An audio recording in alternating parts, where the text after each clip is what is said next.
Good morning, friends.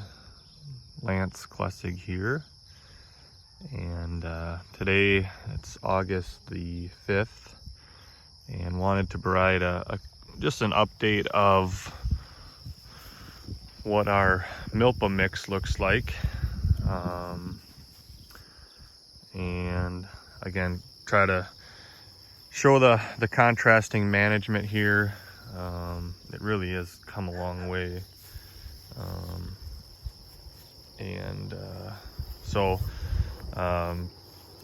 If you look back at our, well, we did two videos, I guess.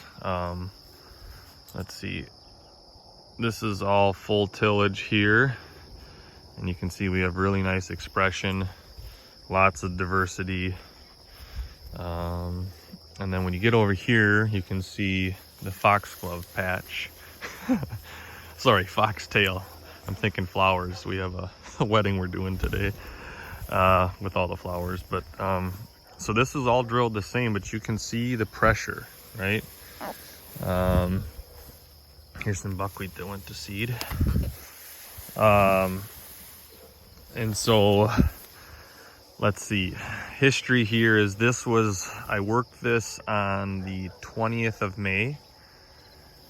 This was our part of our flower farm last year. Worked it and then waited a month and actually came through here again, but I left certain patches. So if you look at the previous videos, you'll see, but right here is a patch where I left it not disturbed. And oh, here's some nice squash coming.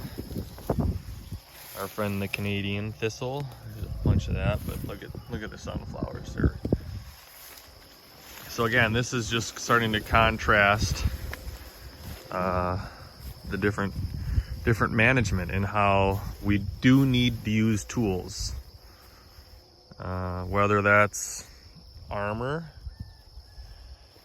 old hay, corn stalk bales, straw bales, whether we need to use tillage, how much tillage, and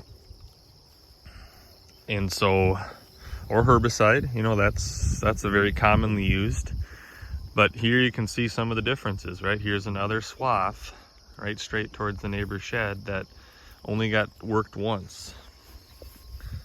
And so again, some of it I laid down armor and mulch after I had seeded it.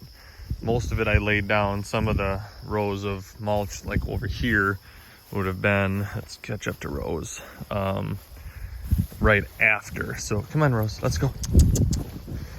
So here you can see some good armor, right? And the stuff came through pretty decently. I mean, no questions there. Come on, Rose.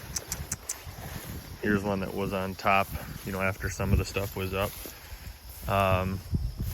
So again, stark difference here to here with competition, because we have lamb's quarters, common rag, and a lot of foxtail, a lot of nice jumpers. Look at them all.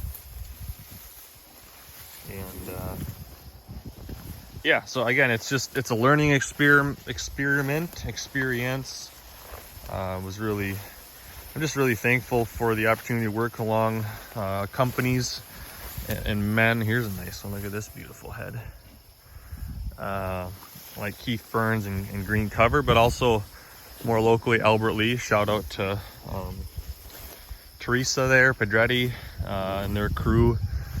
So this field represents working together as well. So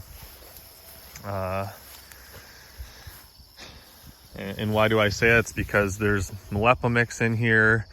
There's some Syrah rye in here that I put in, a bunch more sunflowers, and then I think 2 or 3 different mixes from Albert Lee. I'd have to look at the tags, but CC, well, one was their kitchen sink, CC 10 or 12, and then, oh, look at here, and one was like CC 6 or 7.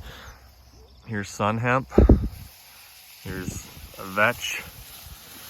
I think it has common chickling vetch and hairy in it, if I'm not mistaken. Here's some peas. Bloomin' buck. Let's see, sorghum Sudan, there's like a couple of Milo in here. There's I think 15 different, maybe 10 different squashes. So this is again a representation. Here's a bean, different cabbages and radish. This is a radish down here. So again, this is part of our farm's way to try all different things out, and I'm excited. They got planted probably a month later than I had hoped, but we were doing an experiment over here on this strip that you can see, where I needed to get the feed off first, so that got taken for feed, and then I was able to get it planted, no-till drilled by my neighbor. So quick update, like I said, May 20th or 24th worked it, and then June 24th planted it, and you can see the results. We have been blessed with a couple inches of rain, 2 different shots of a 1 inch, 1.5 inch plus each time. So from Rosie and myself, Rose, sit. She's got a litter of pups. Rosie, there's a good girl. Here's a good girl. That's the update from our piece of heaven in southeast Minnesota. Thanks for watching, everyone.